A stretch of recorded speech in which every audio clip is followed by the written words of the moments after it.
The car hit the water like a tomb slamming shut. Dante Volkov had survived 3 assassination attempts, 2 coups, and a knife fight that left 17 men dead. But as freezing river water poured through the shattered windshield, filling his lungs with liquid darkness, he realized death didn't care about his accomplishments. His driver was already gone, throat slit before the vehicle even left the bridge. The seatbelt had jammed during impact. Dante's fingers clawed at the mechanism as water climbed past his chest, his neck, his chin. The world above the surface shimmered like a memory he could no longer reach. Taylor was halfway through tagging the bridge support when the black sedan exploded through the guardrail above her head. The screech of metal against concrete made her drop her spray can. She watched the car arc through the air in terrible slow motion, headlights cutting wild patterns through the darkness before it hit the river with a sound that made her stomach drop. For 3 seconds, she stood frozen. She thought to herself, "This wasn't my problem, nor was it my business." The streets had taught her that lesson with brutal efficiency. If you get involved, you can and will get hurt or worse. She'd survived 8 years by keeping her head down and her heart closed. The car was sinking fast, nose first into the black water. Taylor's feet moved toward the edge before her brain caught up. No. She was already shrugging off her jacket, her shoes. This is stupid. This is so stupid. Someone was in that car. Someone was drowning right now while she argued with herself. She thought about Tommy, frozen to death in a doorway while people stepped over him. She thought about all the times she'd needed help and got nothing but locked doors and turned backs. She thought about the girl she used to be, before the streets hardened her into someone who could walk past suffering without flinching. Damn it! She gritted her teeth and dove right into the water. The river was a shock of ice that drove the air from her lungs. For a moment she couldn't orient herself, just darkness and cold and the roar of water in her ears. Then her swimmer's instincts kicked in, muscle memory from a life she barely remembered. She kicked hard, following the trail of bubbles down. The car was maybe 15 feet down and dropping. Through the shattered windshield she could see a man, his face pale, eyes closed, and body limp against the seatbelt. Blood clouded the water around him. Taylor grabbed the door handle and pulled. Locked. She tried the back door, but it was also locked. The windshield was already broken, spiderwebbed from impact, but not enough. She needed leverage. Her lungs were starting to burn. She kicked back to the surface, gasping for air, and spotted a chunk of concrete on the embankment, debris from the guardrail. She swam for it, her fingers numb, her whole body shaking. The concrete was maybe 20 pounds, jagged and heavy. This is insane, the logical part of her brain screamed. You're going to drown trying to save some rich idiot who probably drove drunk. Taylor dove again. The concrete clutched against her chest like an anchor pulling her down. The car had settled on the river bottom now, 20 feet deep. Her ears popped. The man inside wasn't moving at all. She had maybe 90 seconds before her own lungs gave out. She swung the concrete at the windshield. Once. Twice. On the third hit, the glass gave way in a shower of glittering fragments. Taylor dropped the concrete and squeezed through the opening, ignoring the glass that tore at her arms and stomach. The man was massive, easily 200 pounds of dead weight. His seatbelt had jammed, the mechanism crushed by impact. Taylor's fingers fumbled at the release, but it wouldn't budge. Her vision was starting to narrow, black spots dancing at the edges. There was no time. She pulled her keys from her pocket, street wisdom, always keep something sharp, and started sawing at the seatbelt fabric. The cheap metal bent with each stroke. Come on, she grunted in subtle panic. The belt finally gave way with a snap. She felt more than heard. The man slumped forward into her arms, and the weight nearly pulled her to the floor of the car. Taylor grabbed him under the armpits and kicked backward, pulling him through the windshield. They weren't moving fast enough. He was too heavy, and she was out of air, and the surface looked impossibly far away. Her body was screaming at her to breathe, her throat closing up, her chest on fire. Taylor stopped swimming up and started swimming forward, parallel to the bottom, toward the shallows, toward the embankment where the water was only 10 feet deep instead of 20. Every stroke felt like her last. The man's body dragged against her like he was made of lead. Her knee hit bottom. Solid ground. Elena got her feet under her and shoved upward with everything she had left. They broke the surface together. Taylor gasped, choking on air and river water, her vision white at the edges.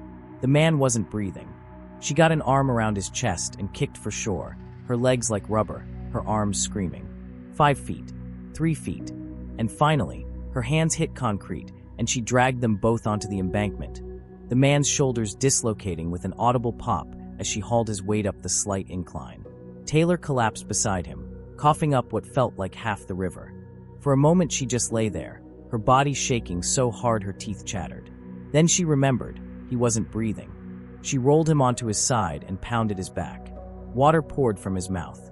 She hit him again, harder, and he convulsed, coughing, his whole body seizing as his lungs tried to remember how to work. "Breathe, you idiot." Taylor's voice came out as a rasp. "In through your nose, out through your mouth." He was gasping now, horrible wet sounds that meant his lungs were still full of water, but at least they were working.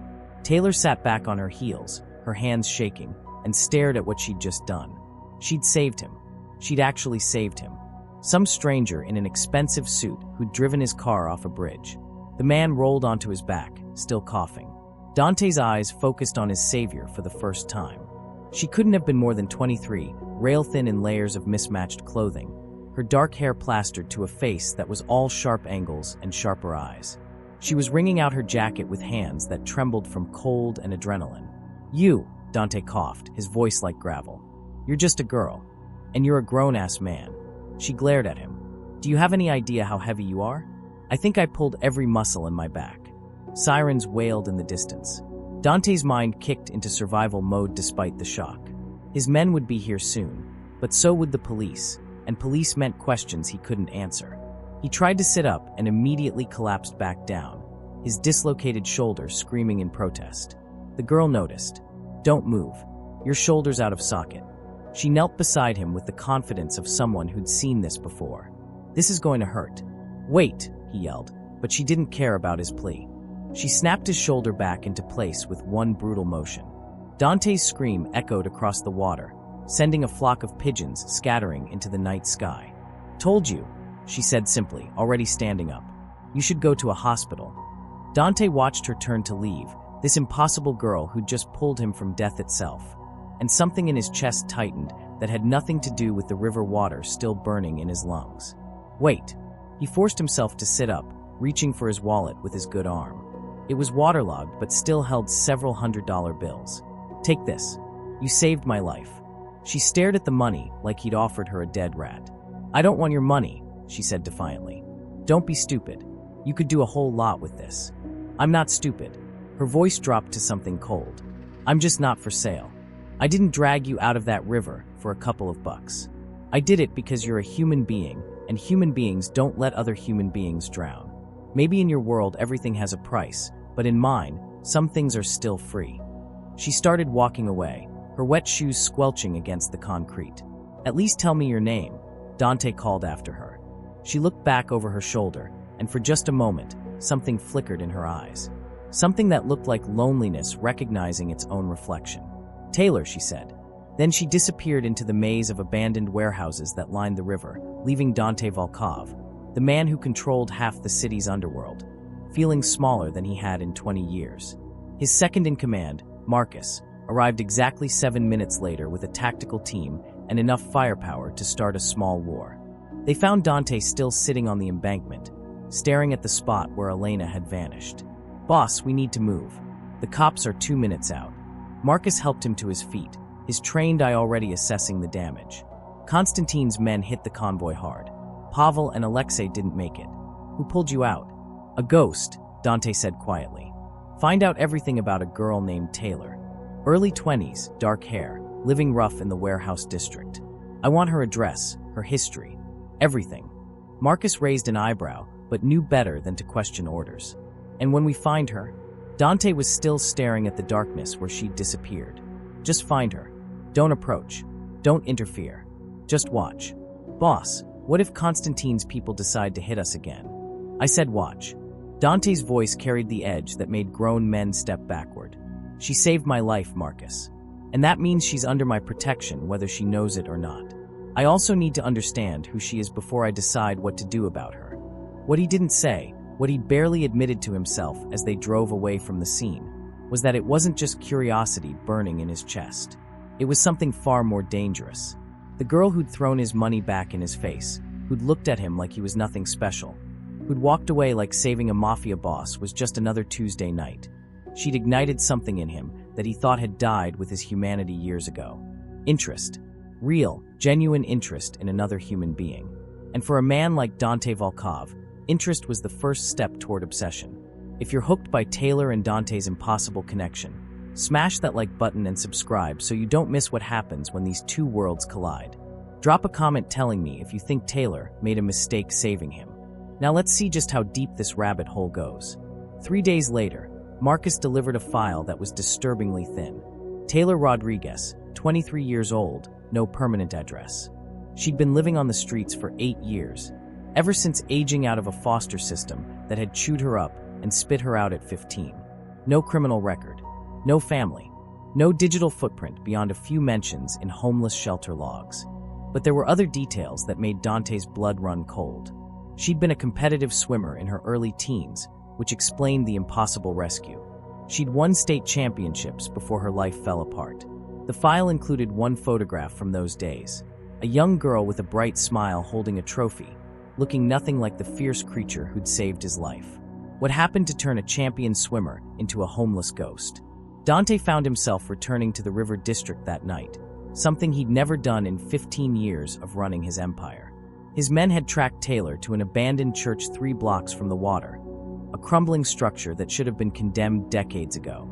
He watched from across the street as she emerged just after sunset, carrying a backpack and a bag of what looked like art supplies. She moved with purpose, her head on a swivel, always aware of her surroundings. A survivor's instinct that Dante recognized because he'd spent his whole life cultivating the same awareness. She walked 15 blocks to a condemned building in the industrial district. Dante followed at a distance, careful to stay in the shadows. When she disappeared inside, he waited 5 minutes before approaching. What he found inside stopped him cold. The entire ground floor had been transformed into something impossible. Murals covered every surface, explosions of color and life that seemed to glow in the dim light filtering through broken windows. Faces stared out from the walls, rendered in such detail they looked ready to speak. An old man with kind eyes, a woman laughing, children playing, a dog sleeping in a patch of sunlight. The people I've lost, Taylor's voice came from behind him. Dante turned slowly. She was standing in the doorway, a can of spray paint in one hand and that same fierce expression on her face. But there was something else there now, wariness. "Why did you follow me?" "I wanted to see you again," Dante said, which was true enough. "To thank you properly." "I don't need thanks." She moved past him to the wall, shaking the spray can. "And I definitely don't need a stalker. This is my space. You should go." "Who are they?" Dante gestured at the faces on the wall. "The people you've lost." Taylor's hand hesitated on the wall. "Friends. From the streets. They didn't make it." She started spraying, adding details to a portrait of a teenage boy with a crooked smile. "This is Tommy. Froze to death last winter in a doorway 2 blocks from a hospital. He was 17. The casual way she said it, like death was just another weather report, made something crack in Dante's chest. "I could help you," he said. "I have resources." "I could." "Could what?" She spun on him, and for the first time, he saw real anger flash in her eyes. "Get me an apartment? A job? A nice normal life?" I've heard that pitch before from 100 well-meaning people who think poverty is something you can fix with money and good intentions. You know what happens? They feel good about themselves for a week, then they forget you exist, and you're right back where you started, except now you've lost your spot, your routine, everything that kept you alive before. But I'm not those people. "No," she laughed bitterly. "Then what are you? Some rich guy who almost drowned, and now thinks he owes me something? I don't want your debt. I don't want your pity. I just want you to leave me alone." Dante should have listened, should have walked away. But instead, he found himself saying, "What if I'm the one who needs help?" That made her pause. "What did you say?" "I'm trying to." Dante chose his words carefully, constructing a lie that felt closer to truth than anything he'd said in years. "I'm trying to understand something. About this city. About the people in it. I've spent my whole life in boardrooms and penthouses, making decisions that affect thousands of people I've never met. I thought I understood how the world worked. Then you pulled me out of that river and told me some things are still free, and I realized I don't understand anything at all. It was manipulation. It was strategic. It was everything his father had taught him about reading people and giving them what they wanted to hear. But it was also terrifyingly and completely true. Taylor studied him for a long moment, her artist's eyes seeing past whatever mask he was trying to wear. "You're lying about something," she finally said. "I don't know what it is, but I can feel it. You're not just some businessman." "Does it matter?" he asked. "Probably."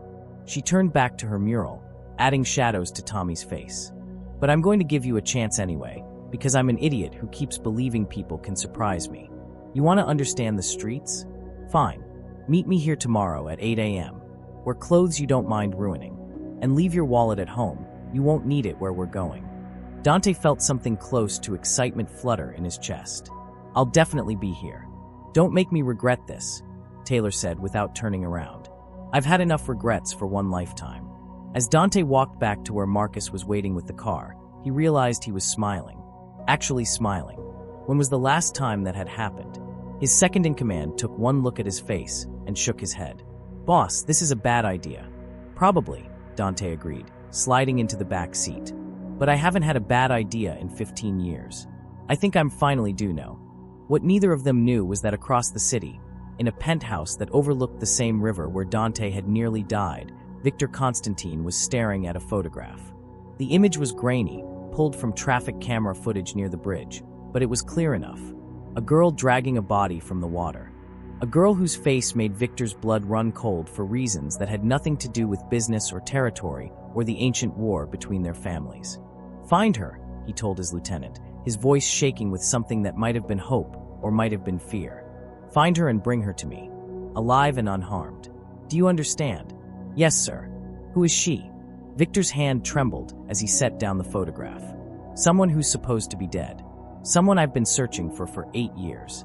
And if I'm right, if it's really her," his voice broke, "then everything I've done, every sin I've committed, might finally mean something."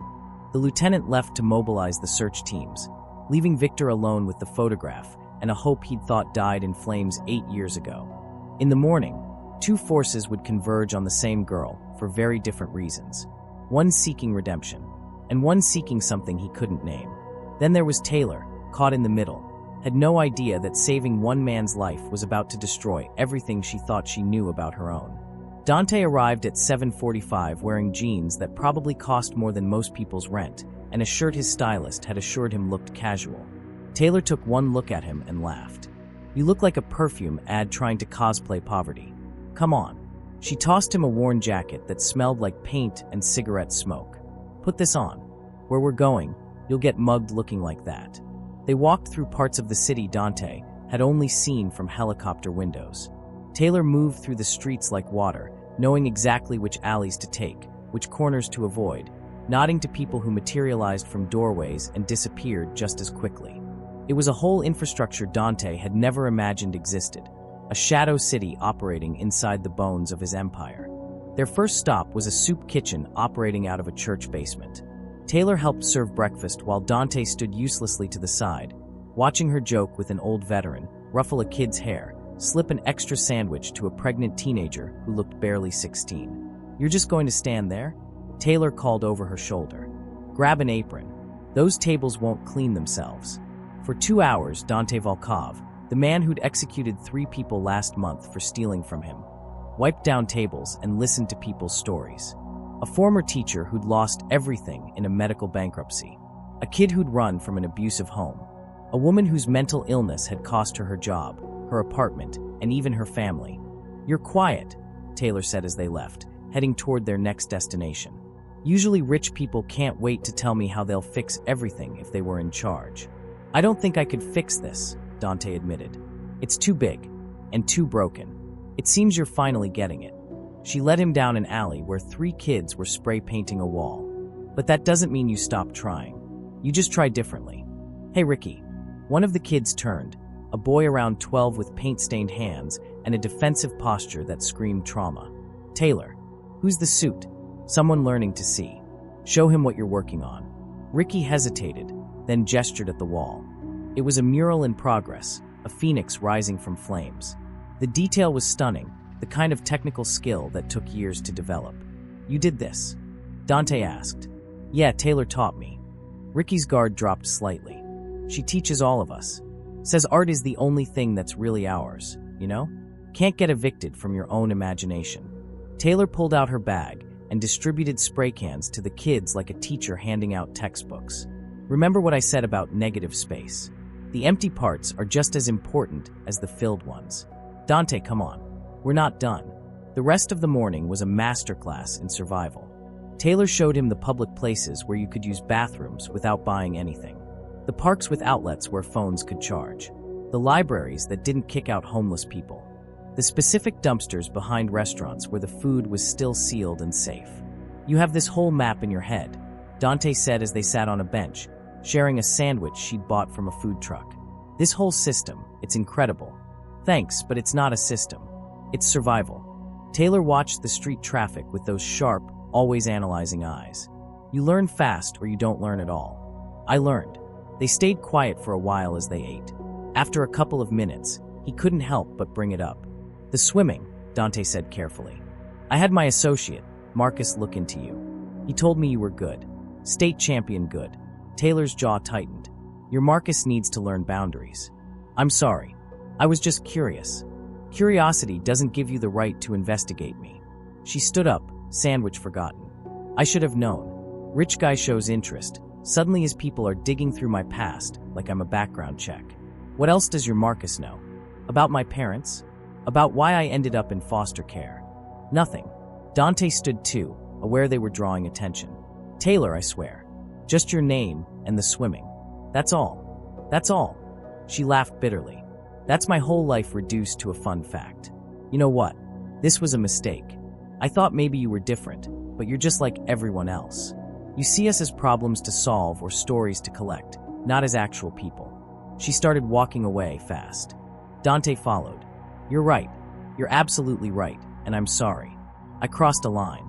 He caught up to her, grabbed her arm gently. But I want to understand. Not because you're a project. Because. He stopped, the truth catching in his throat like broken glass. Because what? Taylor demanded, turning to face him. Because you're the first real thing I've encountered in 15 years. Because you make me feel human again. Because when I'm with you, I'm not the Volkov heir or the monster my father created. I'm just Dante, and I forgot that person even existed. But he couldn't say any of that. Not yet. Not when she was already pulling away. Because you scare me, he said instead, which was also true. You pulled me out of a river and told me I was worth saving even though you didn't know me, didn't want anything from me, just saw another human being drowning and decided that was enough. Do you have any idea how rare that is? How most people in this city would have walked away or demanded payment? Or called the cops and let them handle it? Taylor's voice softened slightly. Yeah, I know. I've seen it happen. I've watched people step over dying homeless guys to avoid being late for yoga class. That's the city I helped build, Dante said quietly. Every decision I've made in the last decade has been about profit margins, market expansion, and crushing competition. I turned people into numbers. And then you showed me they're not numbers. They're Ricky and Tommy and that pregnant girl in the soup kitchen, whose name I didn't even ask. Taylor studied his face, looking for the lie she was certain had to be there. But whatever she saw made her shoulders drop. Sarah, she said. The pregnant girl. Her name is Sarah. She's 17, and the father bailed when she told him. Her parents kicked her out because of church reasons. She sat back down on the bench, suddenly exhausted. You want to help? Really help. Here's what you don't do. You don't throw money at the problem and walk away feeling good about yourself. You don't treat us like props in your redemption story. You show up. Consistently. You learn names. You see people. Then teach me, Dante said, sitting beside her. How to show up. How to see. Taylor looked at him for a long moment, and something shifted in her expression. Something that looked almost like hope trying to disguise itself as skepticism. Okay, she finally said. But I have conditions. 1, no more background checks. You want to know something about me. You ask me directly. 2, you don't try to fix me. I'm not broken, I'm just poor. There's a difference. And 3, if you disappear, if you ghost like every other well-meaning person who's crossed my path, you don't come back. I can handle a lot, but I can't handle hope being yanked away again. Deal, Dante said immediately. And I have a condition too. Let me help with the community center you told me about. The one you wanted funded. I said I wanted that building on Morrison Street turned into a community center. I didn't say I wanted your money for it. What if it's not my money? What if I can convince the current owner to donate the space, and we crowdfund the renovation? Keep everything transparent, community-led. You make the decisions. I just open doors. Taylor narrowed her eyes. You can do that. Dante owned the building on Morrison Street through a shell corporation. He could have it transferred to a non-profit by morning. I can make some calls, but only if you're the one running it. Your vision, your rules. Why are you really doing this? Taylor asked, turning to face him fully. And don't give me some line about redemption or understanding. I want the truth. Dante met her gaze, and for the first time in years, he told someone the complete, unvarnished truth about his feelings. Because when I was underwater drowning, I wasn't thinking about my business or my money or any of the things I've spent my life building. I was thinking that I was going to die and none of it mattered. I'd lived 35 years and couldn't name a single person who'd actually miss me, not the Empire, just me. Then you pulled me out, and you were so angry that I'd been stupid enough to almost die. Angry like my life mattered. And I realized I wanted to be someone whose life mattered like that. Not because of power or money. Just because I was human and humans are supposed to matter to each other. Taylor's expression switched to something complicated. 35. You look way younger. Despite everything, Dante laughed. That's what you got from that speech. I heard all of it. She stood up, brushing invisible dust from her jeans. And I'm going to choose to believe you mean it, even though my instincts are screaming that you're too good to be true. But I'm an optimist, which is a stupid thing to be when you're homeless, and yet here we are. So does that mean we're doing this? The community center. Yeah, we're doing this. But I picked the contractors. Local people who need work. No corporate firms that'll overcharge and disappear. Deal. Dante offered his hand. Taylor looked at it, then shook it with a grip that was surprisingly strong. Don't make me regret this, Suit. Dante, he corrected. My name is Dante. I know what your name is. I'm calling you Suit until you earn something better. But she was smiling when she said it, just a little, and Dante felt that dangerous flutter in his chest again. They spent the rest of the afternoon planning. Taylor had ideas about the space. A kitchen for cooking classes, an art studio, a legal aid clinic, a safe space for LGBTQ youths who'd been kicked out. She drew everything out on napkins in a coffee shop, her hands moving with the same precision she brought to her murals. Dante watched her talk, the way her face lit up when she described the possibilities, and realized with startling clarity that he was in serious trouble. This wasn't curiosity anymore. This wasn't even attraction, though that was certainly part of it. This was something deeper and more dangerous. He was starting to care. For a man whose survival had depended on caring about nothing but power, caring was the ultimate vulnerability. And yet he couldn't stop himself. Didn't want to stop himself. His phone buzzed. Marcus. 3 missed calls. Dante excused himself and stepped outside. We have a problem, Marcus said without preamble. Konstantin's people have been asking around about a girl matching Taylor's description. They have the bridge footage. They know she pulled you out. Dante's blood went cold. How many people? 12 spotted so far. They're being systematic, showing her photo to every homeless person in the district. Boss, they want her for something. This isn't about you. They were looking for her before the bridge. Double the surveillance. I want people on her 24/7, but invisible. If any of Konstantin's people get within a block of her, I want to know immediately. Dante's mind raced through possibilities, each worse than the last. And Marcus? Find out why Konstantin wants her. Everything. History, connections, anything that links her to his organization. Already on it. But boss, there's something else. Taylor's dental records. What about them? Dante asked, his brows creasing. Taylor doesn't have any. Nothing in the system before age 15. It's like she didn't exist before foster care. That pulled Dante up short. People don't just appear at 15. Exactly. Which means either she's using a fake identity or someone scrubbed her records. Neither option is good. Through the coffee shop window, Dante could see Taylor still drawing, her face serious with concentration. She looked up and waved, gesturing for him to come back inside. Find out everything, Dante told Marcus. But carefully. I don't want her spooked. He ended the call and went back inside, his mind now divided between the girl sitting across from him and the very real possibility that she was in danger from forces she didn't even know existed. Is everything okay? Taylor asked, noticing his expression. Fine. Just work stuff. Another lie.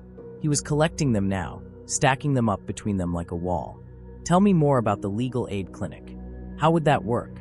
Taylor launched back into her plans, and Dante listened, but part of his mind was elsewhere, calculating. If Konstantin wanted her, there was a reason. If her records were scrubbed, someone had done it deliberately. And if she'd been on the streets for 8 years, she was roughly 15 when it all started. The same year Konstantin's family was attacked. The same year his wife and children supposedly died. No, Dante thought. It's not possible.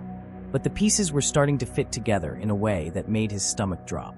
The missing records, Konstantin's desperate search, the timing, Taylor's face, which now that he thought about it, had a certain quality to her bone structure that seemed familiar in a way he couldn't place. If he was right, if his suspicion was even close to true, then the girl sitting across from him wasn't just a homeless artist who'd saved his life. She was the daughter of his greatest enemy. The girl who was supposed to have died 8 years ago in the fire that started the current phase of their war. And Dante had just fallen for her. Over the next 3 weeks, Dante lived 2 lives. By day, he was Dante Moretti, philanthropist and businessman, spending hours with Taylor as they transformed the Morrison Street building. By night, he was Dante Volkov, crime lord, orchestrating hits and managing territories while his second-in-command fed him increasingly disturbing information about the girl he couldn't stop thinking about. The community center took shape faster than Taylor expected. Contractors appeared who charged a quarter of normal rates because Dante had quietly threatened their competitors into backing off. Supplies materialized at cost because the suppliers knew what happened to people who overcharged the Volkov organization. Permits that normally took months were approved in days because the city officials knew whose signature was really behind the applications. Taylor suspected nothing. She was too focused on her vision, too busy arguing with Dante about paint colors and furniture placement, and whether the kitchen needed a commercial-grade oven or if a regular one would suffice. Commercial, Dante insisted. If you're teaching cooking classes, you need equipment that can handle volume. It's 3 times the price, Taylor countered, reviewing the budget spreadsheet on her phone. We can make do with regular for now and upgrade later. Taylor, you're not making do. Not on my watch. It's not your watch. This is community money. She pointed at the crowdfunding page she'd set up. We've raised $42,000 in 3 weeks. That's incredible. But it means we're accountable to every person who donated. I'm not going to blow their money on luxury appliances. They were standing in what would become the kitchen, surrounded by sawdust and the smell of fresh paint. Workers moved around them, pretending not to listen to their argument. It was their 5th fight this week, and Dante was starting to realize he actually looked forward to them. What if I told you I have a connection who can get the commercial oven at the same price as the regular one? Dante tried. Taylor's eyes narrowed. Then I'd say your connection is laundering money or stealing equipment, and I'd tell you absolutely not. We do this legally, transparently, no shortcuts. You're impossible, he groaned. And you're stubborn, she countered immediately. Dante stopped, realizing how close they were standing. Close enough that he could see paint flecks in her hair from the mural she'd been working on earlier. Close enough to smell the coffee on her breath and the lavender soap she used at the shelter. You're right, regular oven it is. Something flickered in Taylor's expression. You just agreed with me. Are you feeling okay? I agree with you all the time. No, you argue with me all the time, then you do whatever you were going to do anyway. She poked his chest. Like those bookshelves in the library room. I said simple shelving. You installed custom built-ins that probably cost 10 grand. The contractor owed me a favor. Contractors don't do $10,000 worth of work for favors, Dante. They do it for money or fear, and since you claim to be a legitimate businessman, I'm going to assume you're just terrible at budgeting. If she only knew the truth. The contractor had been skimming from Volkov construction projects. The built-ins were his apology for stealing, delivered with the understanding that his kneecaps remained unbroken only because Dante was in a generous mood. Guilty, Dante said. I'm terrible at budgeting. It's why I need you keeping me honest. Taylor studied his face, and for a terrifying moment, he thought she could see through all his lies. Why are you really doing this? And don't say redemption. 3 weeks in, I know you better than that. You're not the redemption type. You're the control type. Everything you do is calculated. So what's the calculation here? Dante could have lied. He should have lied. But something about the way she was looking at him, like she actually wanted to know the real answer, made the truth slip out. I'm doing it because every morning I wake up and think about seeing you. Because you're the only person in my life who doesn't want something from me except honesty, which is ironically the one thing I can't give you. Because I've spent 20 years building an empire, and I'd burn it all down for one more argument with you about kitchen appliances. Taylor's breath caught. The workers around them had gone suspiciously quiet. She started, then stopped. You can't just say things like that. Why not? He smirked. Because I'm homeless, and you're a millionaire, and this only ends one way. With me getting hurt when you realize I'm a fun project, and nothing more. Her voice was steady, but her hands were shaking. I've been the charity case before, Dante. I've been the feel-good story that makes rich people feel better about themselves. And it always ends the same way. They get bored, they move on, and I'm left more alone than I started. But I'm not bored. Dante reached for her hand, then stopped himself. Taylor, I've never been less bored in my entire life. You terrify me. You make me want to be better than I am. Dante's phone rang suddenly. Marcus. Third time in an hour. Dante declined the call. You need to take that, Taylor said, the moment broken. It's clearly important. It can wait. The phone rang again, almost immediately. Marcus didn't do this unless it was an emergency. Taylor stepped back. Take the call. I'm going to check on the painting crew upstairs. She left before Dante could stop her, and he wanted to throw his phone through the nearest wall. This better be life or death, Dante growled into the phone. Konstantin's moving tonight. Marcus's voice was tight. He's pulling assets from 3 territories, leaving them exposed. Intelligence says he's consolidating everything for a major operation. Boss, we think he's going after Taylor. The world tilted. How sure are we? 80%. We intercepted communications. He's calling her Alessia. He's convinced she's his daughter. Dante's suspicion confirmed felt like a knife between the ribs. What's the plan? We can hit him during the consolidation. Take out his lieutenants while they're exposed. It's the best shot we've had in 5 years. It was the logical move. The smart move. Crush Konstantin while he was vulnerable. End the war. Secure the territory. Everything Dante had been working toward for years. No, Dante said. There was silence on the other end. Boss, this opportunity won't come again. I said no. Pull everyone back to defensive positions. I want every man we have watching Taylor. If Konstantin gets within a mile of her, I want to know. Are we really passing on this for a girl? For Taylor? Yes. Dante watched through the window as she emerged on the second floor, talking to the painters, smiling at something one of them said. Marcus, if Konstantin takes her, if he gets to her first, we lose any chance of ending this peacefully. Since when do we end things peacefully? Since I fell in love with the enemy's daughter, and now I have to figure out how to tell her the truth without losing her forever, Dante thought. But what he said was, since the cost of war became too high, deploy the men.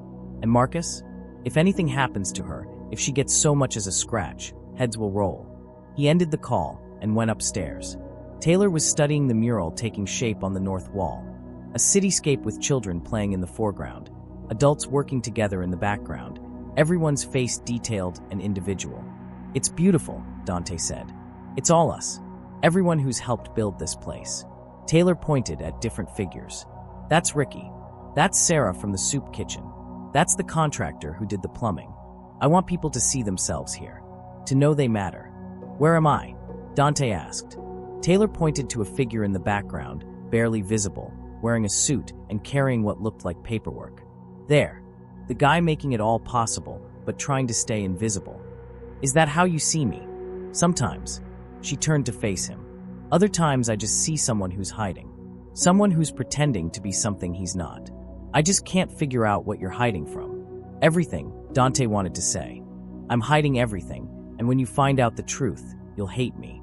Before he could answer, shouting erupted from downstairs. Dante's hand went automatically to the gun concealed at his back, but Taylor was already moving toward the stairs. Stay here, Dante ordered. It's my building, Taylor shot back, already descending. Downstairs, 3 men in expensive suits had pushed past the construction crew. They weren't Konstantin's people. Dante would have recognized them. These were someone else's soldiers, which meant the situation had just gotten exponentially more complicated. The lead man spotted Taylor and smiled. Miss Rodriguez, we've been looking for you. I don't know you, Taylor said, but her body language had shifted into something defensive and street-smart. "Our employer would like to speak with you. It's regarding your family." "I don't have family." "Perhaps you do and simply don't remember them." The man pulled out a photograph. "Does this woman look familiar?" Taylor took the photo, and Dante watched the color drain from her face. "Where did you get this?" "That's not important. What's important is that our employer has information about your past. Your real past.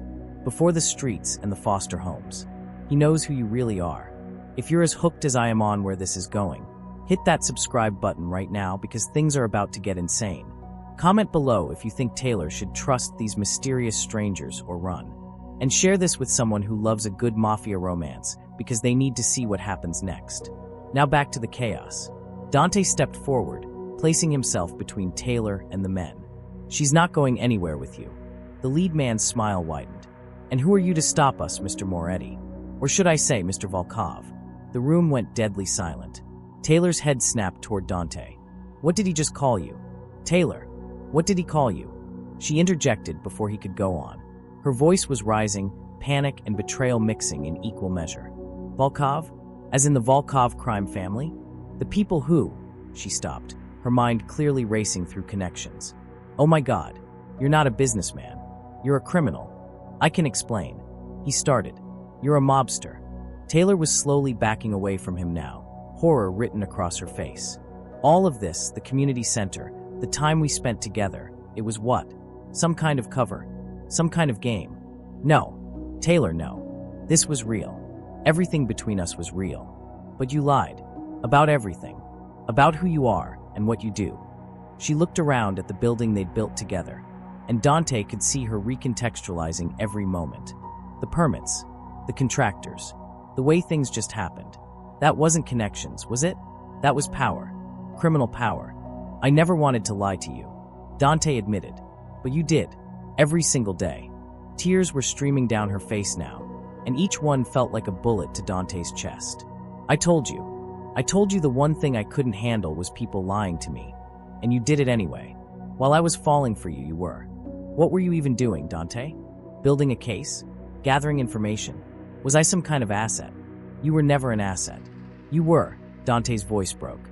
You were the only real thing in my life. The lead stranger cleared his throat. "This is touching, truly. But Miss Rodriguez, we really do need to speak with you. Our employer has vital information about your family. About the night they died." Taylor spun on him. "Who is your employer?" "Victor Konstantin." The name hit the room like a bomb. Dante moved without thinking, drawing his gun and pointing it at the strangers. "She's not going anywhere with Konstantin." Two of his concealed guards emerged from the construction crew, weapons drawn. The strangers reached for their own guns. In seconds, the community center had become a standoff. "Everybody stop." Taylor's voice cracked like a whip. "Just stop. All of you, guns down now." Nobody moved. "I said now." Taylor stepped into the middle of the standoff, forcing everyone to either lower weapons or risk hitting her. "You want to shoot each other? Fine. But do it somewhere else. Not in this building.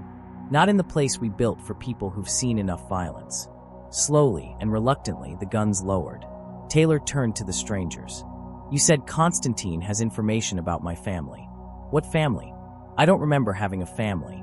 That's because you were in an accident. Trauma-induced amnesia. But Mr. Konstantin believes you're his daughter, Alessia. She disappeared 8 years ago after an attack on his home. You would have been 15. The same age you were when you entered the foster system with no memory of your past." Taylor's legs seemed to give out. She sat down hard on a stack of lumber, her face blank with shock. "That's not possible." "Unfortunately, it is," Dante said quietly. "Taylor, I've suspected for weeks. The timing, your missing records, the way Konstantin's been searching for you. It all somehow fits." She looked at him with such betrayal in her eyes that Dante felt something inside him crack completely. "You knew. You thought I might be related to a mob boss, and you didn't tell me. I wasn't sure. I didn't want to." "Didn't want to what? Warn me? Give me a choice." Taylor stood up, and Dante had never seen her look so lost. "Get out. All of you. Out of my building. Taylor. I said get out." She was screaming now, her voice raw. "You lied to me, Dante. You made me trust you, made me feel safe, and the whole time you were lying. So get out." Take your guns and your wars and your secrets and get the hell away from me." Dante wanted to argue. He wanted to make her understand. But the look in her eyes told him that right now, in this moment, he'd lost her. "We're leaving," he told his men. Then to the strangers, "Tell Konstantin if he wants to talk to her, it'll be on neutral ground. With mediators, not through kidnapping." The lead stranger nodded. "I'll relay the message.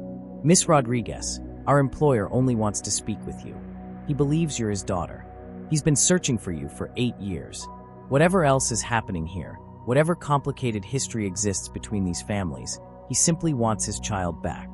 Taylor said nothing, just stared at the floor. Dante gathered his people and left, each step away from her feeling like death.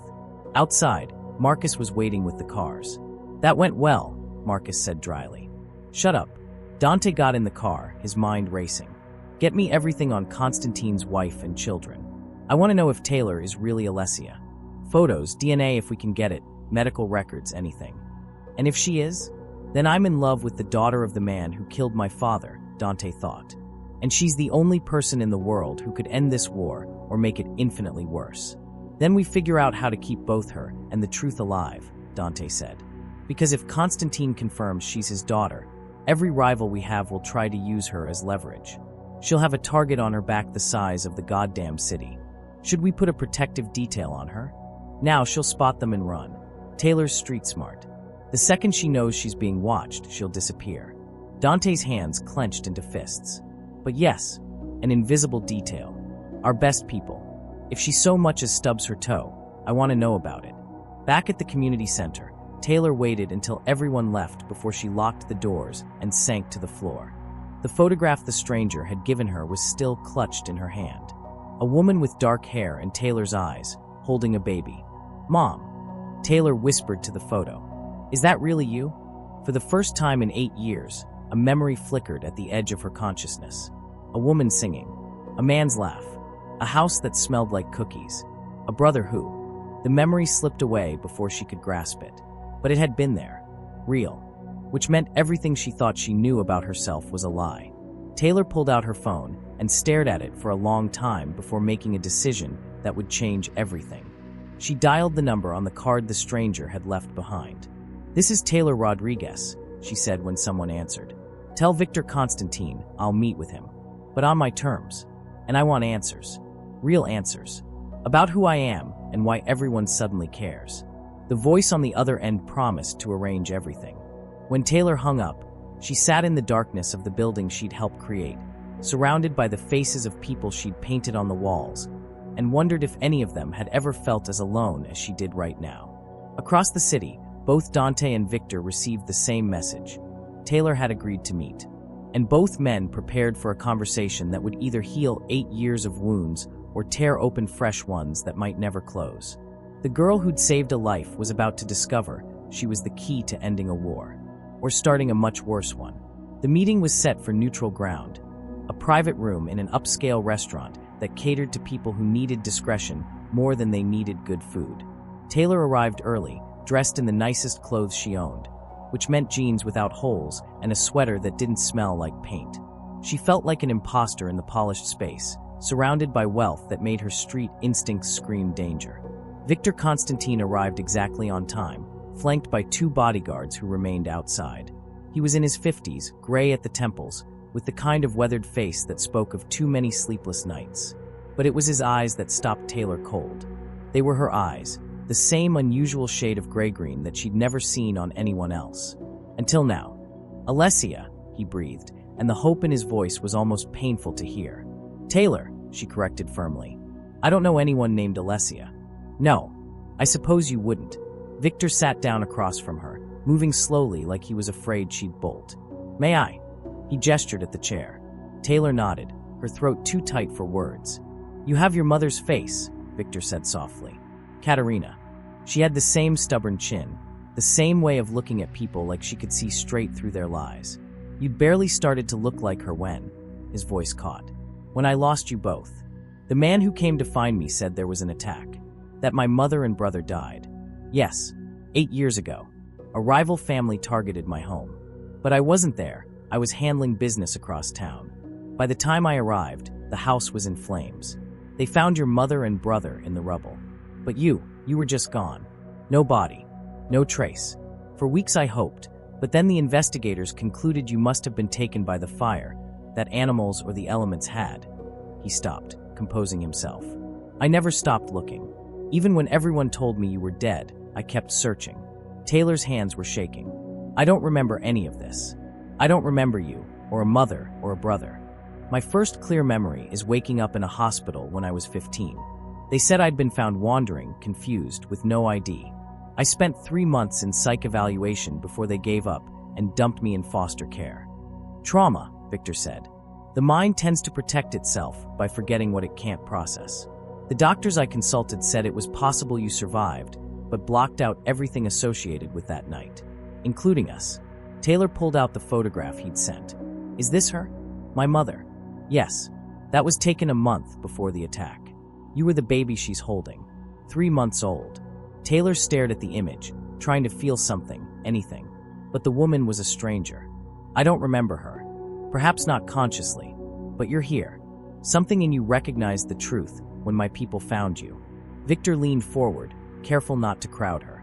Taylor, Alessia, whatever you want to be called. I'm not asking you to remember. I'm not asking you to become someone you're not. I'm simply asking for a chance to know you. To give you back the family you lost. The family you lost, Taylor corrected. I never had it to lose. I've been alone since I was 15. I built a life from nothing. I survived without memories or family, or any of the things you're offering now. And you shouldn't have had to. Victor's voice hardened. You should have grown up safe, loved, with every advantage. Instead, you've been living on the streets because the people who attacked my family stole that from you. From us. Who did it? Taylor asked. Who attacked your house? Victor's jaw clenched. Those damn Volkovs. Specifically, Dmitry Volkov, though he died in a counterattack 2 years later. But his son has continued the war. His son has built an empire on the bones of families like ours. Taylor's stomach dropped. His son, Dante. You know him.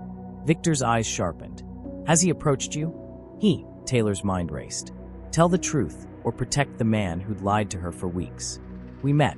After I saved him from the river. He's been helping with a community center project. Victor's expression darkened. Of course he has. That's his method. He finds vulnerabilities and exploits them. He's been getting closer to you, hasn't he? Building trust. Making you care about him. Stop. Taylor held up a hand. I don't need you to tell me what Dante's been doing. I figured that out on my own. But I'm also not an idiot. You're here offering me family and answers, and it's very convenient timing that you found me right after Dante did. So let me ask you directly, is this about me, or is this about using me against him? The question hung in the air between them. Victor could have lied. He should have lied. But something in Taylor's eyes, Katerina's eyes, made him tell the truth. Both, he admitted. I won't insult your intelligence by pretending otherwise. Yes, I want my daughter back. But yes, having you on my side in this war would also be an advantage. The Volkovs killed your mother and brother. They stole 8 years of your life. If you choose to stand with your real family against them, that's justice. And if I don't, if I want nothing to do with this war, Victor's expression became something complicated. Then I would respect that, and protect you from it. But Taylor, the moment people know who you are, you're in this war whether you want to be or not. Every enemy I have will see you as leverage. Every ally will want to use you as a symbol. You can't go back to being invisible. That option died the moment you pulled Dante Volkov from that river. Taylor stood up abruptly, the chair scraping against the floor. I need air. Of course. Victor didn't try to stop her. Take your time. I'll be here. Taylor walked out into the restaurant's garden, her mind spinning. Everything she thought she knew about herself had been wrong. She wasn't just a foster kid who fell through the cracks. She was the daughter of a mob boss, the survivor of an attack that killed her family, the missing piece in an 8-year-old war. And Dante had known, or suspected, and said nothing. Her phone buzzed. A text from an unknown number. You need to leave that restaurant now. You're being watched. Konstantin's people aren't the only ones there. Taylor's head snapped up. She scanned the garden, the street beyond. Nothing looked obviously wrong, but her street instincts, honed by 8 years of survival, started screaming. Another text. Trust me one more time. Please. There's a car waiting at the back entrance. Black sedan. Marcus is in the driver's seat. He'll get you somewhere safe. Taylor should have ignored it. She should have gone back inside to Victor. But something in Dante's message felt desperate in a way that transcended their complicated history. She made her decision and moved toward the back entrance. The black sedan was exactly where he'd said it was. Marcus, whom she recognized from the community center, opened the door. "Miss Rodriguez, the boss says you're in danger. We need to move." "Danger from who?" she asked. "Everyone." Marcus pulled away from the curb as Taylor got in. "Konstantin's meeting with you was leaked. Now every player in the city knows you're his daughter. There's already a bounty." Taylor's blood went cold. "A bounty? $250,000 for your capture. Alive. You're worth more as leverage than as a corpse." Marcus handed her a burner phone. "Boss wants to talk to you. It's secure." Taylor took the phone like it might bite her. "Hello. Taylor. Thank God." Dante's voice was rough with relief. "Are you hurt?" "No. But you have about 30 seconds to explain what's happening before I throw this phone out the window and take my chances." "Konstantin set you up. Not intentionally. He genuinely wants you back. But someone in his organization leaked the meeting. Now every rival family knows about you. My sources say there are at least 3 teams moving on your position right now. So you're rescuing me, how noble. Is this the part where I'm supposed to be grateful and forget that you've been lying to me since the moment we met? I'm not asking for gratitude. I'm asking you to stay alive long enough to hate me properly." Dante paused. "Taylor, I know I don't deserve your trust. But right now, I'm the only thing standing between you and a dozen people who want to use you as a bargaining chip. Marcus is taking you to a safe house. It's secure off the grid. You'll have everything you need.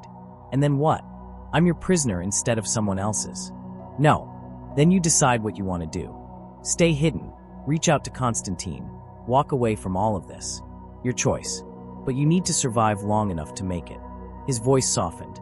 "Please, let me protect you. Even if you never forgive me, let me do this one thing right." Taylor closed her eyes. Every instinct told her to run, to trust no one, to disappear into the streets where she knew how to survive. But Dante was right about one thing. The streets couldn't protect her from this. Not from professional killers with $250,000 motivation. "Fine," she said. "But Dante, when this is over, when I'm safe, we're going to have a very long conversation about lying and trust and everything you've stolen from me. I look forward to it." He meant it. "Marcus will keep you safe. I'll be there as soon as I can." The call ended, and Taylor looked at Marcus. "Where are we going?" "Upstate. Compound that's been in the Volkov family for 3 generations. Nobody knows about it except Inner Circle. You'll be safe there. A Volkov compound. Great. Because that's not terrifying at all." Marcus almost smiled. "Boss said you'd say something like that. For what it's worth, I've worked for him for 15 years. Never seen him like this about anyone. Whatever happened between you two, it's real. At least on his end." "That's what scares me," Taylor admitted. They drove in silence for 20 minutes before Marcus's phone buzzed. He checked it, and his expression went dark. "We've got a tail. 3 cars back. Black SUV." Taylor turned to look. "Are you sure?" "Positive.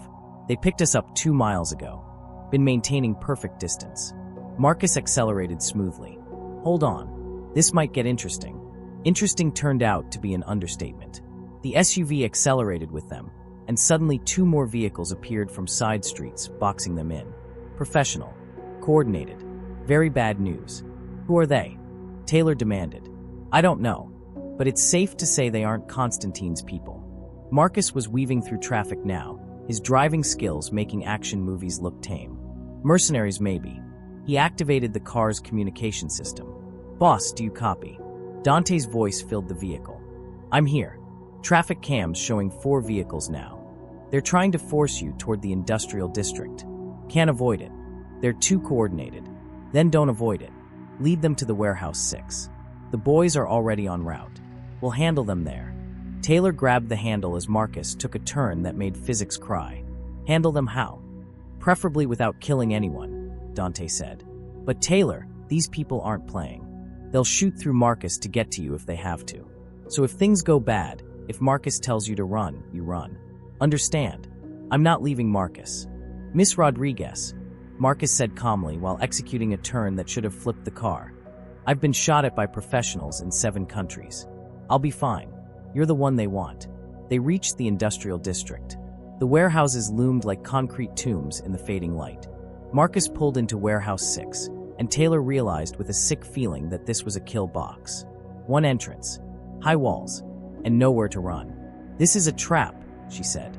"Yes," Marcus agreed. "For them." The pursuing vehicles followed them inside. The moment they cleared the entrance, the warehouse's massive doors slammed shut, triggered by some automated system. Lights blazed to life, revealing that the warehouse wasn't empty. Dante's people, at least 20 of them, had been waiting. They surrounded the mercenary vehicles, weapons trained, a message that was crystal clear: surrender or die. For a long moment, nobody moved. Then the mercenary vehicles' doors opened and men emerged, hands raised. They'd been outplayed. Dante stepped out from behind a support column, and Taylor's breath caught despite everything. He looked dangerous in a way she'd never seen before. This wasn't the philanthropist she'd fallen for. This was the crime lord, the killer, the man who controlled an empire through fear and an iron fist. He approached the lead mercenary. "Who hired you?" "We don't give up clients." Dante pulled out a gun and shot the man in the leg. The mercenary screamed and dropped. "I'll ask one more time. Who hired you?" Okay, I'll talk." It was an independent contractor. Got the job through a broker. No names. Just a photo and instructions to grab the girl alive. "What broker?" The mercenary gave a name Taylor didn't recognize, but that made Dante's expression darken. "That's Yakuza connected. This just became an international issue." He turned to Marcus. "Get Taylor to the compound. Now. And nobody follows you. I don't care what you have to do." Marcus nodded and gestured for Taylor to get back in the car. But she was staring at Dante, at the man he'd just shot without hesitation, at the casual violence that was apparently just another Tuesday for him. "You shot him," she said numbly. "He'll live." The bullet was clean. Dante met her eyes. "I know what you're thinking, that this is who I really am. And you're right. This is me, Taylor. This is the world I live in. The world you're now part of whether you like it or not. I'm not part of your world. You saved my life. You became part of it the moment you pulled me from that river."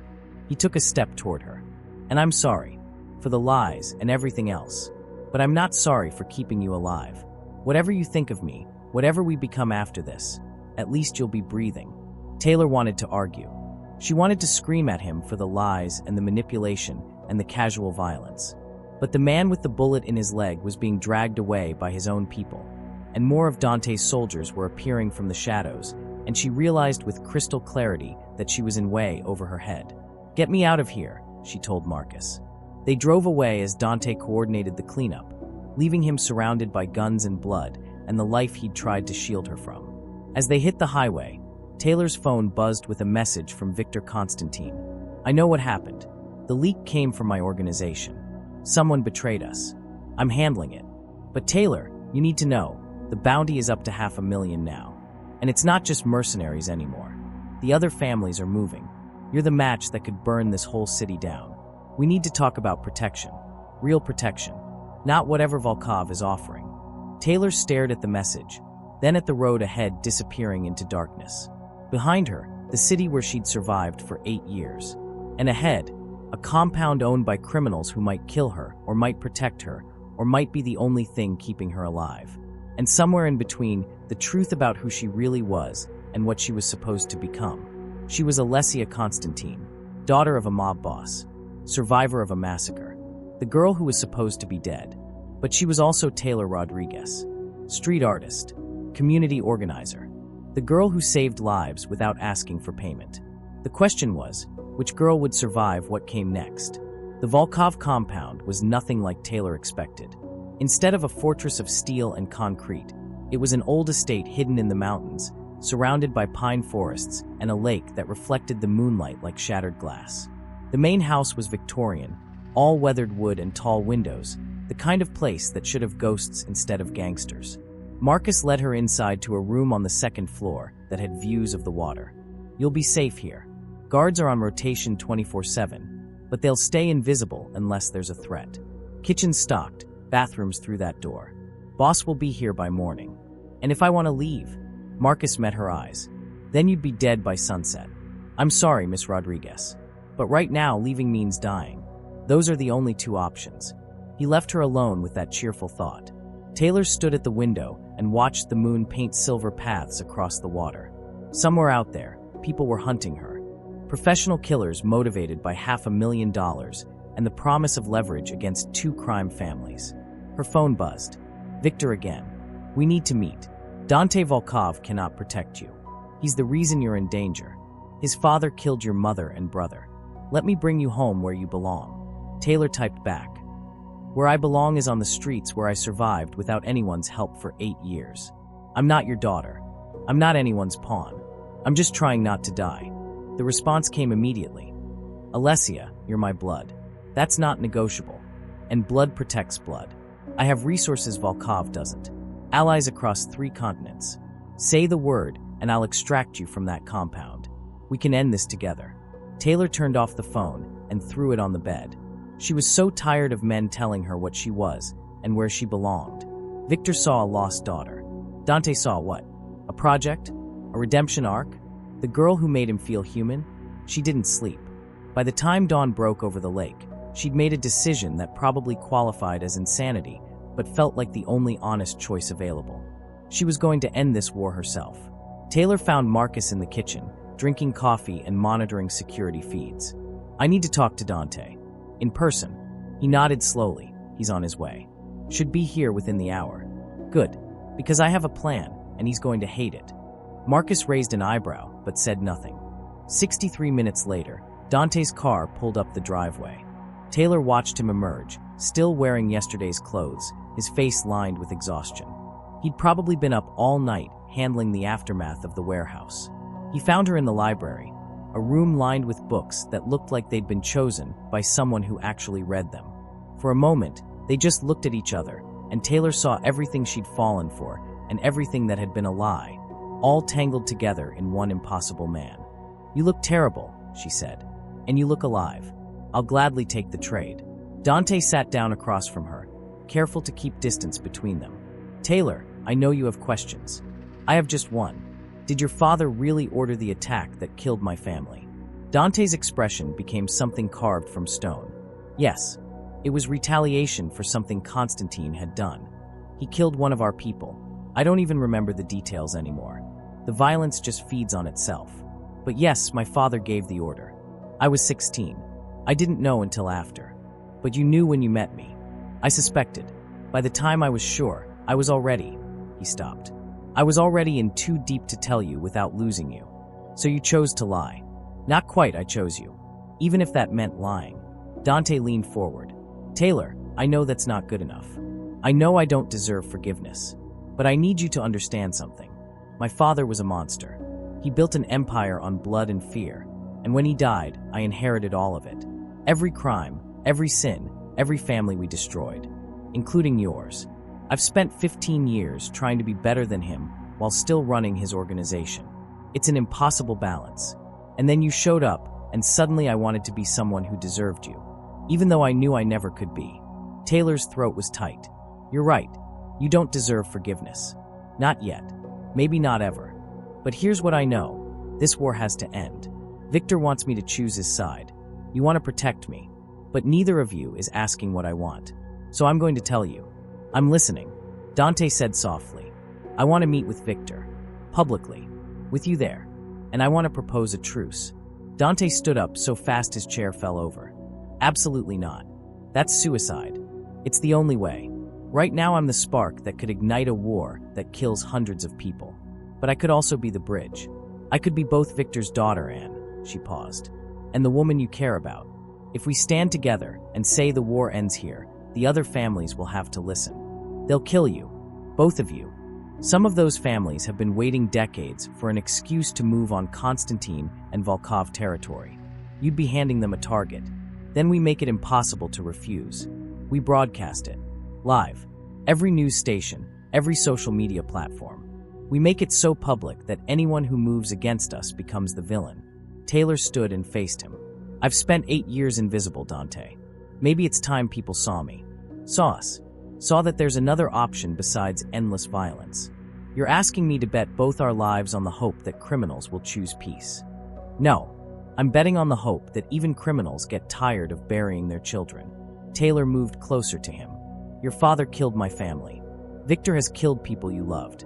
This cycle doesn't end until someone has the courage to step off the wheel. So I'm asking you, do you have that courage? Or are you just your father's son? The question hit like a physical blow. Dante's jaw clenched, and for a moment Taylor thought she'd pushed too far. Then something shifted in his expression. I'm not my father, he said quietly.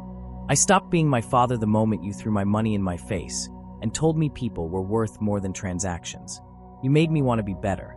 You made me believe I could be. So yes, I'll do it. I'll stand with you and Victor and tell the world the war ends. Even if it gets us both killed. It won't, Taylor said with more confidence than she felt. Because I'm also going to tell them about the community center. About the neighborhood we rebuilt together. About how a Volkov and a Konstantin's daughter can create something good instead of destroying things. We give them a better story. Dante studied her face. This isn't your regular out-of-the-box idea. You've been planning this since last night, haven't you? I've been planning this since I found out who I was. I didn't survive 8 years on the streets just to become another casualty in someone else's war. Taylor pulled out her phone. So, are you going to help me call Victor, or do I do this alone? Taylor, if we do this, if we make ourselves this visible, there's no going back. You lose any chance at a normal life. Taylor shrugged. I've never had a normal life. Why start now? She held out the phone. Make the call.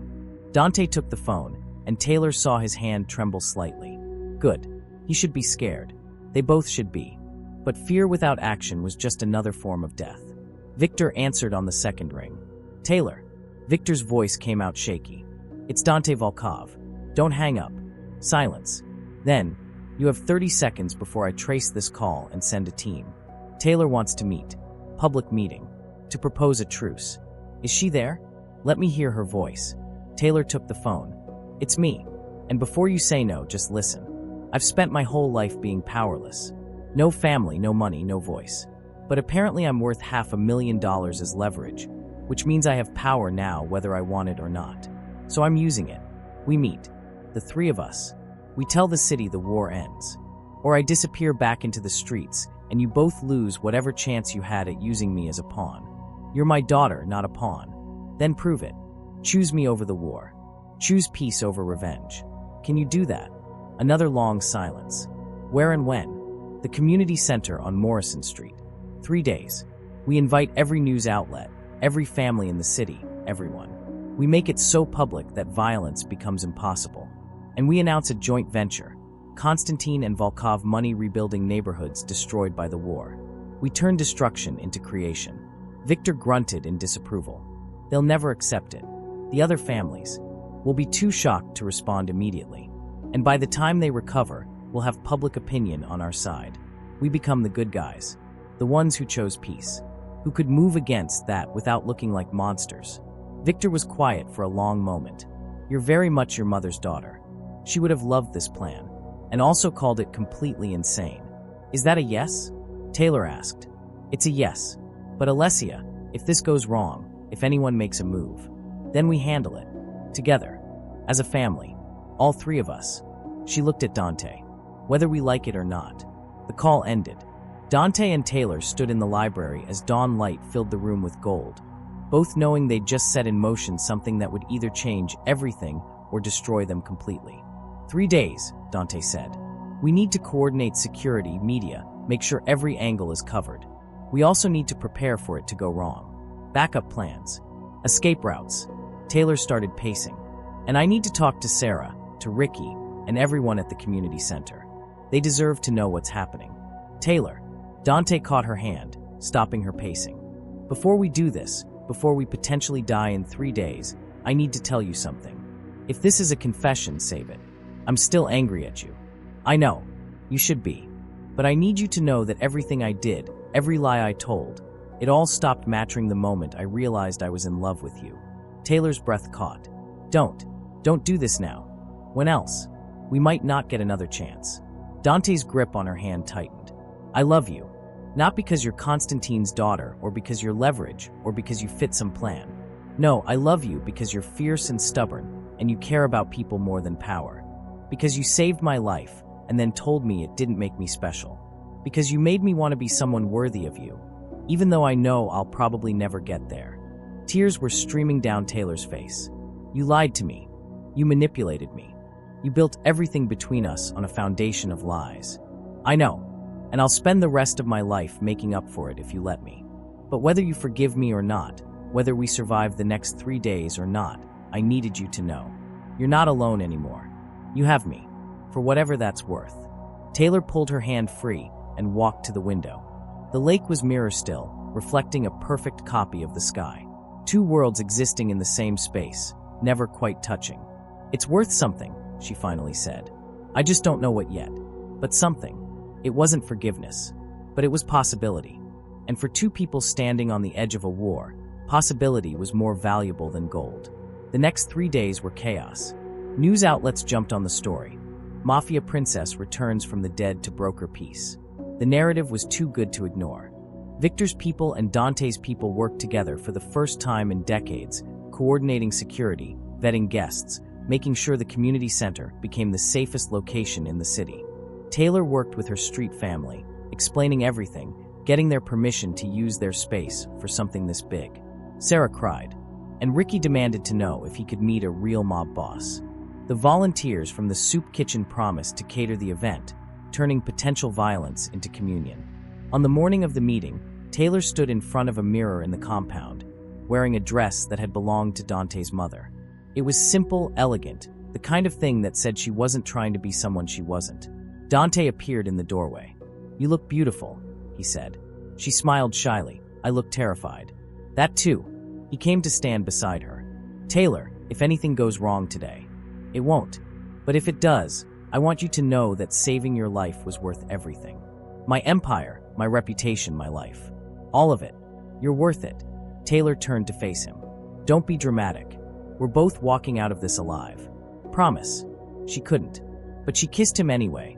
A quick press of lips that held 8 weeks of complicated feelings and 3 days of desperate planning and the terrifying knowledge that this might be the last time.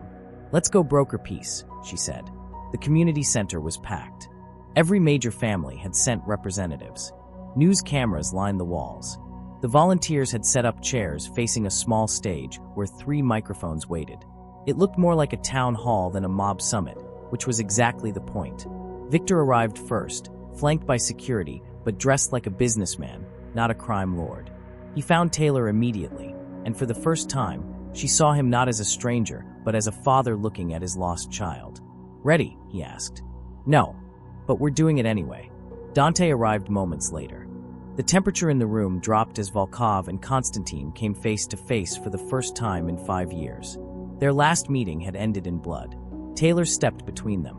"Gentlemen, shall we change history?" They took the stage together, the daughter, the father, the enemy. The cameras focused. The room fell silent. Taylor stepped to the center microphone. "My name is Taylor Rodriguez. 8 years ago, I was Alessia Konstantin. I lost my family, my memories, and my life in violence between criminal organizations. I survived by becoming invisible, by living on streets that neither Konstantin's nor Volkov's controlled. And 3 months ago, I saved the life of a man I didn't know was Dante Volkov. That accident, that moment, brought me back to a world I don't remember. A world built on revenge and blood. But it also showed me something else. It showed me that people can change, that enemies can build something together if they choose to." She gestured to the walls around them, covered in murals of community faces. This building was condemned, a symbol of urban decay in a neighborhood destroyed by the violence between these families. Dante and I rebuilt it together, not as criminals, as humans who believed something better was possible. Today, Victor Konstantin and Dante Volkov are announcing a joint initiative, $100 million to rebuild neighborhoods damaged by their war. Community centers, job programs, mental health services, art programs. We're replacing destruction with creation. The room erupted in murmurs. Taylor powered through. "I know what you're thinking. This is publicity. This is 2 families trying to look good while planning their next move. But I'm here to tell you, I'm not their weapon. I'm not leverage. I'm the daughter of one man and loved by another, and I'm using that position to say enough. The war ends. It ends here, and now. Anyone who moves against either family moves against me. And I promise you, I'm much harder to kill than I look." That got a few nervous laughs. Taylor locked eyes with the camera. To everyone watching, This is your city too. Hold us accountable. Demand we follow through. Don't let us slip back into violence. Because if we do, if this fails, it won't be on me or Victor or Dante. It'll be on all of us for accepting that violence is the only option. I don't accept that. I've seen too much death, painted too many memorial walls. And I'm done. The war ends. She stepped back. Victor took her place at the microphone. My daughter is braver than I deserve. For 8 years I've mourned her while building an empire on revenge. Today she gives me a choice: continue mourning or start building. I choose building. The Konstantin family commits to this initiative. We commit to peace. And to anyone who challenges that, his voice hardened. You'll answer to me and every family that's tired of burying their children. Dante was last. I inherited my father's empire and his wars. I've spent a decade proving I could be as ruthless as him. But Taylor taught me something my father never understood. Real power isn't making people fear you. It's making them believe in something better. I don't expect forgiveness. I don't expect trust. But I'm offering both to Victor Konstantin, to this city, and to anyone willing to try peace instead of violence. The Volkov family stands with the Konstantins. The war ends. The room exploded. Half the crowd was on their feet arguing. The other half was watching the three on stage like they'd announced the sun was setting at noon. News anchors scrambled to process the bombshell. And then someone at the back pulled a gun. Everything happened in seconds. Dante's security moved. Victor's people drew weapons. Taylor saw the barrel pointing at Dante and didn't think. She stepped in front of him. The gunshot was deafening. Taylor felt impact but no pain, which meant shock or she was already dying. She looked down, expecting blood. Instead, she saw Dante's hand on her shoulder, pulling her backward as his other hand returned fire with mechanical precision. The shooter dropped, leg wound, same as the mercenary in the warehouse. Dante didn't kill unless he had to, Taylor realized. He just made people wish he had. Security swarmed the shooter, a junior member of a rival family, motivated by tradition and fury and the belief that peace was weakness. He'd just proved Taylor's point better than any speech could have. Victor was at Taylor's side immediately. Are you hurt? No. Dante moved me in time. She looked at Dante, who was already coordinating with his people, calm as glass despite nearly dying. He's done this before. Many times, unfortunately. Victor's voice was grim. Taylor, we need to get you out of here. No. Taylor pulled away from both of them and walked back to the microphone. The room was chaos, but she didn't care. Cameras still running? Good. You all just saw what we're fighting against. Someone so committed to violence they'd rather kill than try something different. That man will be turned over to the police. We're done handling things internally. Real justice. Public justice. This is what changing looks like. It's messy and scary, and people resist it. But it's still better than the alternative. She was shaking now, adrenaline catching up with her. Dante appeared at her side, and she leaned into him without thinking. Victor stood on her other side, and for a moment, the three of them formed a united front that was captured by every camera in the room. The image went viral within minutes. Mafia daughter between two enemies. The girl who ended the war. Peace broker survives assassination attempt. It worked. Not perfectly, or instantly, but it worked. The other families couldn't move against the alliance without looking like the bad guys. Public opinion swung hard toward the peace initiative. Politicians who'd ignored mob violence for decades suddenly demanded transparency. And Taylor, Victor, and Dante became the most unlikely symbols of change the city had ever seen. 3 months later, the community center was in full operation. Sarah's baby had been born, a girl she named Katerina, after the mother Taylor didn't remember but was learning about through Victor's stories. Ricky's art was being featured in galleries. The joint initiative had broken ground on 4 more centers across the city. Taylor and Dante were walking by the river where they'd met, the water reflecting autumn colors and afternoon light. They'd done this walk every week since the summit, talking through the complicated business of building peace while rebuilding trust. I got accepted to a college, Taylor said. Art education program. I start in January. That's incredible. Will you keep working on the centers? Of course. I'll just be a student who occasionally stops gang wars on the side. Normal college experience. She smiled. Victor's paying tuition. Said it's the least he can do for 8 years of missed child support. How are things with him? Getting better. Slowly. We have dinner once a week. He tells me stories about my mother. I tell him about life on the streets. We're figuring out how to be family without pretending the gap doesn't exist. Taylor stopped walking. He asked me to take the Konstantin name back. Legally. And what did you say? He probed. I said maybe. Someday. When I figure out who Taylor Rodriguez becomes when she has choices instead of just survival. She turned to face Dante. He also asked me about us. About whether we're together. What did you tell him? That it's complicated. That you're still earning back trust. And that I'm still figuring out if I can love someone who lied to me. Taylor moved closer. But that I'm trying. Because you're also earning back trust. You're showing up. You're being honest even when it's hard. You're becoming someone worthy of the person you pretended to be. Dante's throat worked. That's all I want. A chance to be that person for real. You're getting there. Taylor took his hand. Ask me again in 6 months. Maybe a year. If we're both still alive and you haven't lied to me again. And if I pass the test. Taylor smiled, and it was the same fierce expression that had captivated him the night she pulled him from the water. Then maybe I'll let you take me on a real date. Where we're both honest about who we are and what we want. Novel concept, I know. I look forward to it. They kept walking, two people who'd found each other in the worst possible circumstances and somehow built something real from all the lies and violence and impossible choices. Behind them, the city they'd changed. Ahead, a future that was uncertain but finally theirs to shape. Taylor thought about Tommy and the other faces on her memorial walls. Thought about the 8 years she'd survived alone. Thought about the girl she'd been and the woman she was becoming. Alessia Konstantin, Taylor Rodriguez, street artist, peace broker, survivor.